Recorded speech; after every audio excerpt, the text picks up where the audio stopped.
Hello po mga kabaytek and welcome back to my YouTube channel tutorials. Meron lang akong i-share sa inyo mga kabaytek. Itong latest version iCopy 8 9.2.5 version na installer po natin. So open ko lang tong installer, itong iCopy 8. So ito po yung console natin ng iCopy 8. So login lang po tayo. Okay. So click lang po natin itong login button. So ito na po yung console natin mga kabaytek. Okay. Pwede nyo po ito matry mga kabaytek. Ilalagay ko lang yung download link dito sa baba ng description. Okay. So para ma-download nyo po. Click po natin tong logo mga kabaytek para makapag-install po tayo ng iCopy 8 9.2.5 version. Okay. So meron po siyang installation guide na lalabas po mga kabaytek. And then before po tayo mag-install or mag-upgrade po ng iCopy 8 ng 9.2.5 version, easy version. Okay, so we suggest po or we recommend na mag-reformat po kayo ng disk server niyo po, and then gamitin niyo po yung Windows 10 Server ISO na ipoprovide ko po sa inyo. Okay, so ito po yung ISO. Okay, ito yung Windows 10 Server ISO na gamitin niyo po. Okay, so i-flash nyo lang po sa USB para ma-install nyo po sa server itong ISO. Ayan. So, yan po siya mga kabitek. And then ito po yung OS na in-install ko dito sa sample natin ngayon, dito sa tutorials natin. So, pag nakapag-install na po kayo mga kabitek, so i-update nyo lang po yung time niya dito. Okay, so hindi po siya updated yung time niya. So, punta lang kayo dito sa adjust date and time. And then, yung time zone niya, palitan nyo lang po siya ng Kuala Lumpur. Okay. Ayan yung +8. Singapore. Ayan. So, select nyo lang, on and off nyo lang itong set time automatically. Okay. So, para ma-update po yung time. So, ayan. So, yan po yung updated time natin dito sa Pilipinas. 3:47 AM. Okay. Madaling araw po tayo nagre-record. So, dito po mga kabaytek, yung installation path po natin ng iCopy 8. So, isa-set po natin siya dito sa C drive program files iCopy 8 folder. Okay, so click lang natin OK. And then, lalabas po yung ating iCopy 8 installer application. So, click lang po natin tong next. Bago po natin to itutuloy, gawan muna natin ng static IP yung server natin. Okay, so punta tayo dito sa network. Okay, or dito sa control panel na lang. Okay, so punta tayo dito sa network natin.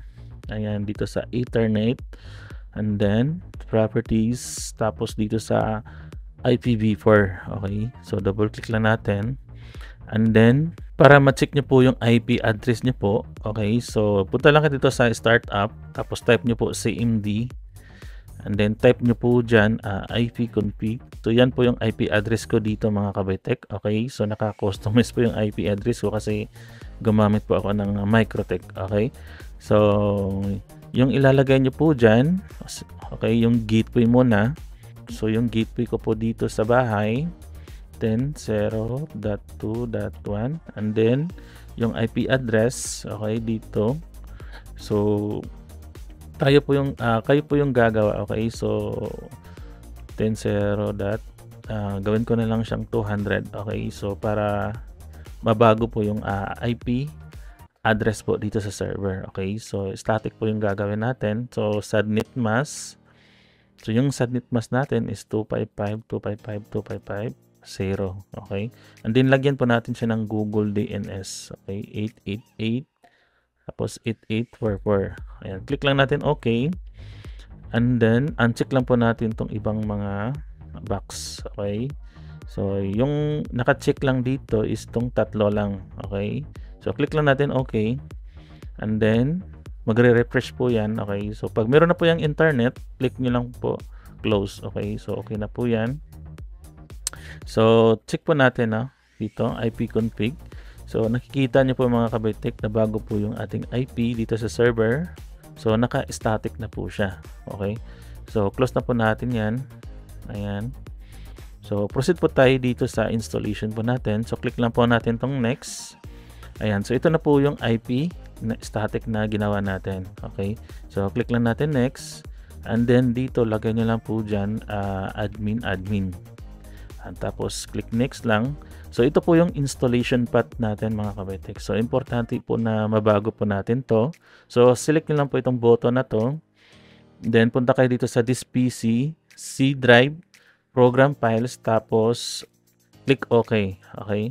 So itong parang in-check, palitan nyo lang po yan ng iCopy 8. Okay. So wag po kayo magkamali po dito mga kabaitek para successful po yung installation niyo po. Okay. Dito sa iCopy 8. So click lang po natin tong next. Ayan. So hihintayin lang po natin na matapos yung installation po ng iCopy 8.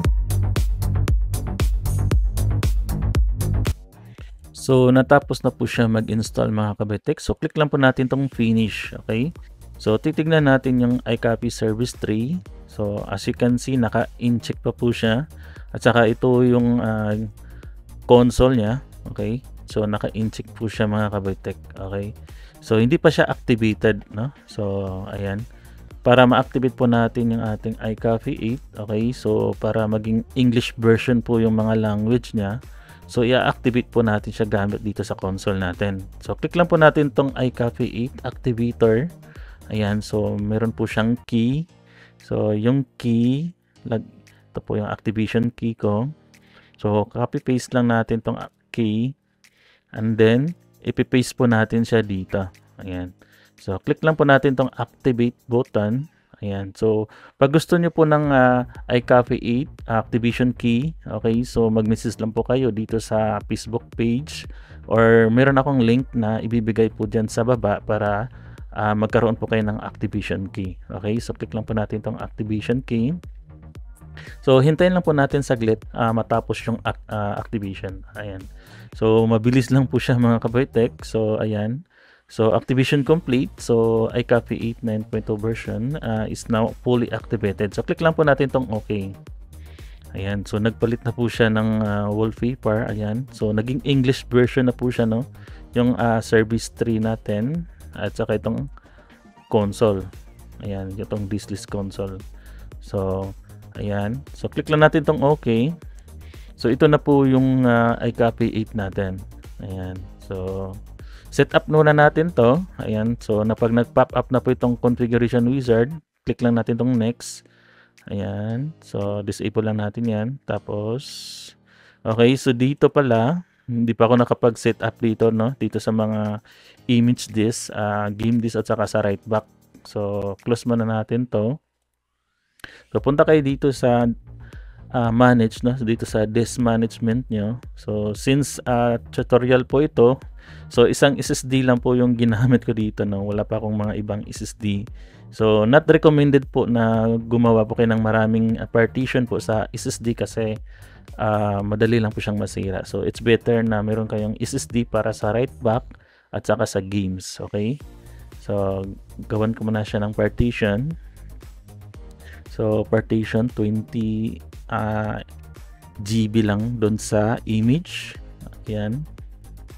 So, allocation unit size 32K. Tapos, lagay ko dyan image. Okay. Yung volume label niya. Finish. Tapos, gawa po tayo ng ibang partition para sa right back. Ayan. So, 20. Sample lang po ito mga kabaitek na huwag nyo po itong gayahin. Okay. So, para sa tutorial lang po natin to. 120 GB lang po kasi yung ginamit ko dito eh. Ayan, so right back. Ayan. Tapos yung the rest sa games. Ayan, so yung games, pwede tayo pumili ng ibang letters. So sa akin, X yung karaniwang ginagamit ko dyan. So 32K, tapos lagyan natin ng games. Ayan. So, close na po natin. So, meron na po tayong mga partition dito na. Ayan. So, open natin ulit yung ating console. Itong iCopy 8 console. Click lang natin OK. So, dito, wag nyo na po yung galawin mga kabaitek. Yan, yung server address at saka yung password. So, click nyo lang po OK. Before po tayo mag-proceed mga kabaitek, shoutout ko lang po yung mga VIP subscriber dito sa ating munting channel. Maraming salamat po sa inyong mga kabaitek sa walang sawang suporta.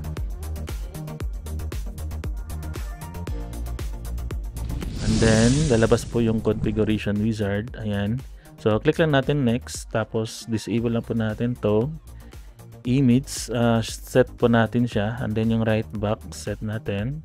At saka yung games. Ayan. So, make sure na yung drive later po ng games ay same lang po dito, no? Ito, naka-Z po kasi tayo. So, select po natin siya sa X. Tapos, click OK. Okay, so pag magkaiba po yung later niya, okay, so magkakaproblema po kayo doon sa games. So, minsan hindi gagana yung games doon sa PC client. So, make sure na same po siya. Okay, so click lang po natin next.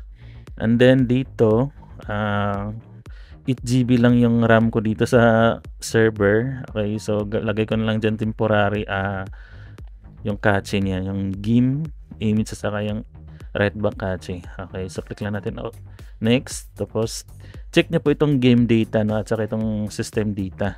Okay, so next lang natin. And then dito yung image natin. So meron akong image dito mga kabaytek. Itong Windows 11, no? Latest version po yan ng Windows 11. So kasama na po yan dun sa console. So pwede nyo po siya ma-download dito mga kabaytek, dito sa console. Ayan. So minimize ko lang yan. Itutur ko po kayo dito sa console natin. Ayan. So diyan.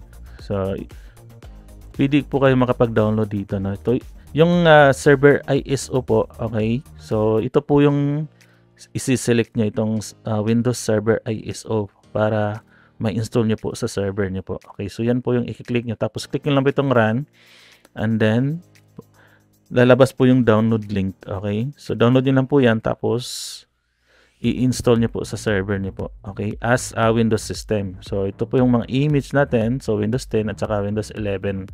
So click nyo lang po yan, tapos click nyo po itong run. So mapupunta po kayo sa Google Drive. Ayan. So meron din po tayong kasamang games. Okay, so yung games natin exclusive lang din po ito sa mga mag-aabil po ng key natin, no? Or activation key. So ayan. So pwede nyo po yan ma-download lahat, no? Offline at saka itong online. Kunti lang yung online ko kasi yung mga online games mada-download naman po yan sa online official website po ng mga games. Ayan. So may app tools din po siya, no? Mga application tools dito sa console. Ayan. So pili lang po kayo dyan. Magagamit niyo po yan pag lagi po kayo nag-i-install ng iCopy 8. Ayan. So minimize muna natin. So i-extract muna natin yung ating image, no? Itong Windows 11 image. Okay, so extract natin siya, papunta dito sa image. Okay, ayan. So dito pala sa image natin, gagawa po tayo ng image folder. Okay, so meron na po siyang image folder. So extract na po natin siya. Ayan. So click OK. So hintayin lang po natin na matapos yung extracting.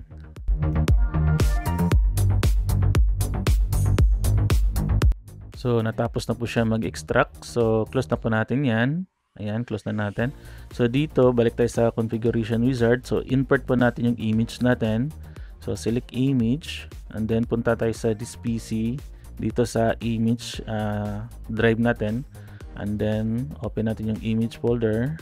So select natin tong Windows 11. Ayan. So select po natin yan. Tapos click open. Import image. Ayan, success. So click lang natin siya. Tapos next.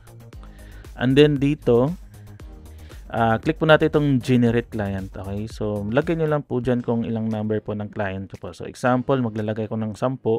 And then yung initial address po natin or yung IP address po natin. Okay. So since aking yung IP address is ayan, so type ko lang siya. So magsisimula po siya sa 101 hanggang 110. Okay, so yung pangalan po ng mga PC client natin. So pwede po kayo gumawa ng ibang pangalan. So sa akin, ilalagay ko lang po dyan PC01. So mag-i-start po siya ng PC01 hanggang PC10. So click lang natin generate. Ayan, so punta tayo sa baba. Ayan, so select natin tong default image. So select natin yung Windows 11. Tapos click po natin itong boot from client local disk. Ayan. And then okay, so select lang natin Ayan. So, dito sa PNP settings, make sure na naka-disable po yan lahat, no? So, naka-enable po siya. So, disable po natin yan lahat. Ayan. So, punta tayo dito sa baba. So, pwede nyo pong iset yung resolution ng mga PC nyo. Pag same lang yung mga monitor nyo, pwede nyo po siyang iset. Okay? So, pwede po natin yan iset dun sa 1920 by 1080. Ayan. So, yung frequency niya, pwede natin siya iset. Okay? And then, yung dynamic, 3D performance. Okay. So, disable lang yung HDMI sound card. And then, yung digital vibration, default lang. Then, GPU scaling full. Auto lang.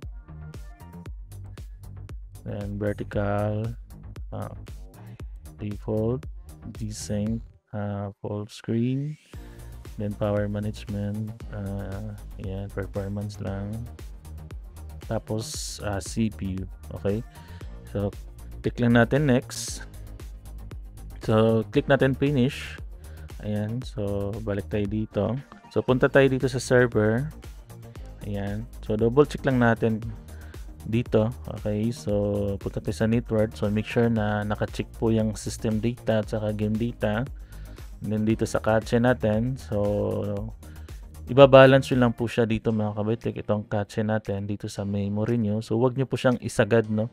Kasi pag nasagad po siya mga kabaitek, 100% po siya or ganito is magkakaroon po ng blue screen yung server nyo po. So bawasan nyo lang po siya. So kayo na po yung bahalang mag-adjust.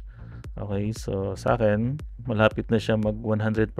So gawin ko na lang siyang 1 itong image cache. Okay, so make sure na nasa 80% po siya, na wag po nyo pong isagad. Ayan, so nasa 80% lang yan. So dito, so double check lang natin. Ayan, so okay po siya. And then punta na tayo dito sa client natin. So ito na po yung client natin. Select all nyo lang po yan mga kabaitek, tapos edit client. Ayan. So, meron na po siyang features na itong secure boot at saka TPM 2.0. So, pwede nyo po siyang i-check. Ayan. So, check nyo po yan. And then, dito, merong isang motherboard PNP naka-enable. So, make sure na na-disable po yan para pag nag-install po kayo ng drivers dun sa PC client nyo po is masisave po siya. Okay? So, manual po kasi tayo mag-i-install ng drivers dun sa mga PC client natin.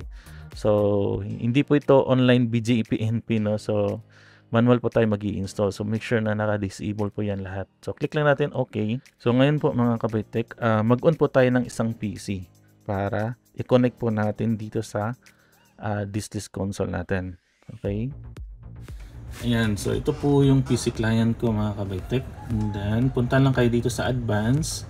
So, enable lang po natin yung LAN network PXE para mag-boot po siya sa network. Okay, so punta lang kayo dito sa network stack configuration. So, enable nyo lang po yan. And then, yung IPv4 PXE support, enable nyo po. Okay, so yan lang yung pinaka-importante. Tapos, back po kayo. And then, punta po kayo dito sa onboard configuration, onboard device. Okay, so enable nyo lang po yan. Ayan, so yan lang po yung importante. Okay, so dito sa secure boot, pwede po yan naka-disable lang. Okay, so disable nyo lang po yan. And then, click nyo lang po F10 para ma-save po siya. Ayan, so hintayin lang po natin na makapag-boot po siya.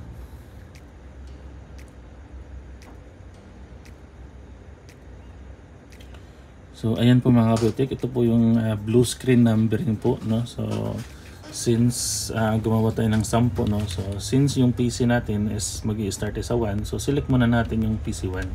Ayan, PC1 lang. Ayan, enter lang natin. Ayan, so hintayin natin na mag-boot po siya dun sa Windows 11.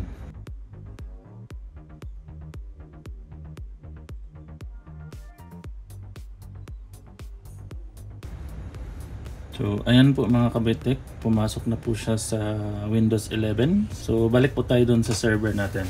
Okay. So, as you can see mga kabaitek, pumasok na po yung ating PC1. Okay, so i-remote po natin siya. Ayan. So ito po yung PC1 natin mga kabitek. So Windows 11 po ito. Okay, so check lang natin yung version. Ayan, so Windows 11 4061 version. Okay, so yan po yung latest version po ng Windows 11. Okay, so tested ko na po itong image na to mga kabitek. Ito po yung gamit ko doon sa shop ko. Okay, itong image na to, working po ito doon sa mga games. Okay, like Valorant, Dota 2, Roblox. Okay, so pwede nyo po itong gamitin, itong image nito pag gusto nyo po ng Windows 11. Okay, so ngayon is mag-install po tayo ng drivers po dito na sa Windows 11 natin. So super user lang po natin siya. Ayan, so click lang natin itong default config, tapos click OK, and then restart po natin. Okay, restart natin siya. So, hintayin natin siya na makapasok po ulit.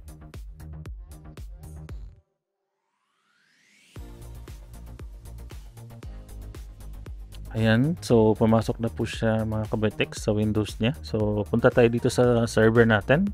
So, pumasok na po yung ating PC1. Okay, so remote po natin siya ulit. So, ito po yung PC1 po natin mga kabitek. So, wala pa po itong drivers. So, check po natin. Ayan. So, wala pa po siyang naka-install na drivers. Ayan. So, meron po akong driver booster application mga kabitik na nilagay po dito sa image para hindi na kayo mahirapan maghanap ng drivers. Pwede nyo po itong gamitin, itong driver booster. Ayan. So, open nyo lang po yan. And then, ayan. So, automatic po siya mag-i-scan kung ano po yung mga drivers na kailangan niya dito sa PC natin. So, uncheck lang po natin to lahat. Tapos, ito lang po yung i-check natin, itong display adapter. Tapos, click na po natin update. So, magda-download po siya and then mag-i-install. So, hintayin lang po natin na matapos po siya.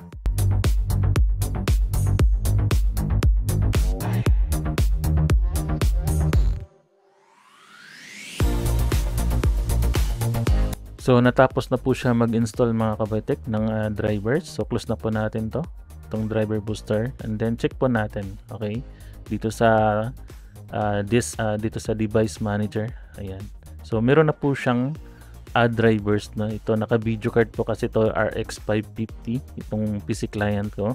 So pagkatapos nyo po mag-install ng drivers dito sa PC client nyo po, so i-set up nyo na po yung mga gusto nyo pong i-set up dito sa image, or yung maglagay kayo ng games dito sa desktop, or yung mayroon kayong timer.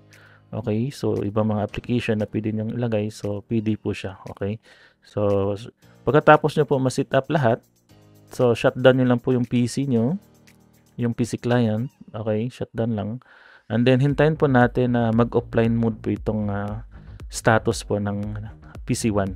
Okay, so para ma-disable po natin yung super client niya. So ayan, so nag-offline na po siya mga kabitek. So right click na po natin ng PC1, turn off po natin yung super user, and then click po natin tong yes, and then gawan po natin siya ng restore point. So click natin okay.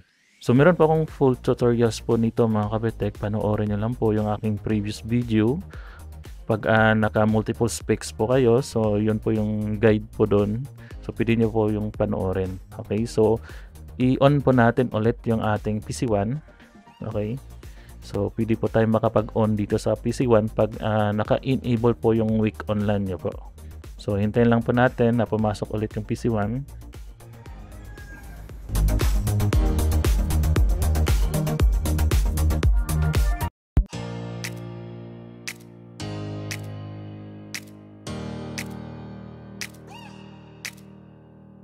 So pumasok na po yung ating PC1, pwede na po natin siya i-remote ulit. Okay, so select lang po natin PC1 and then remote desktop. So ito na po yung PC1 natin. So click natin yung manage. Check natin yung drivers, no? Ayan. So meron na po siyang naka-install. So ganun lang po yung gagawin natin mga kabitek, no? So sobrang dali lang mag-install ng iCopy It. Okay, so ipapakita ko rin po sa inyo mga kabitek yung setup ko po sa shop ko, yung Windows 11. Okay, so ipapakita ko po sa inyo. So ito na po yung shop ko mga kabitek. Naka Windows 11 po ito. Ayan. So Windows 11 po siya. So, hintayin lang natin na makapasok po siya dun sa Windows niya. So, nag-load pa po siya mga kabetek.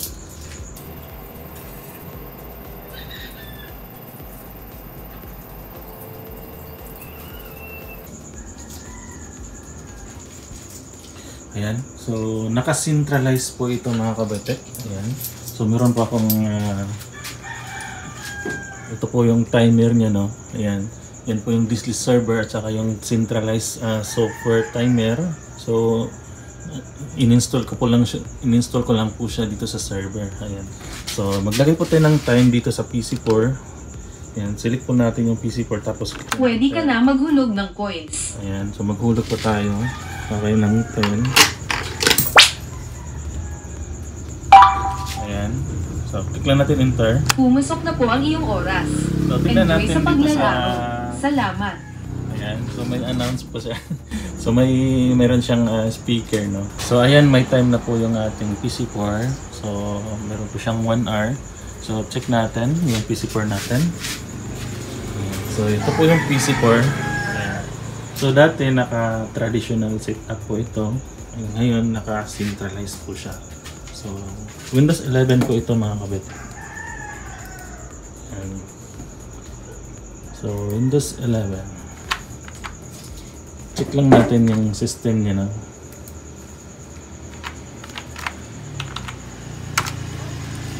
Sorry. Check natin yung WinRAR niya. So, ayan, Windows 11 4061 version. Ayan. So, gagawa po ako ng tutorials dito mga kabaitik, itong centralized, no? Pag gusto niyo po ng mag-centralize sa shop niyo, yung isang box lang na pwede sila maghulog, tapos may monitor na timer. Ayan. So yan po yung next video po natin. So ituturo ko po sa inyo kung paano mag-install or mag-set up po ng centralize, okay, dito sa shop. Okay, so balik po tayo dun sa server. So yun po yung aking Pisonet shop mga kabaitik na naka-diskless at saka naka-centralize setup po siya. So isang hologan na lang. And then naka-software base po siya mga kabaitik. So sobrang dali lang po yung setup niya. So yan po yung next na tutorials po natin doon sa mga gusto po na mag-centralize. Okay? So para lagi po kayong updated sa mga bagong video tutorials po natin mga kabaitik. So huwag niyo naman po kalimutan na mag-like at mag-subscribe dito sa aking YouTube channel. Okay? So maraming salamat po sa panonood at magandang araw.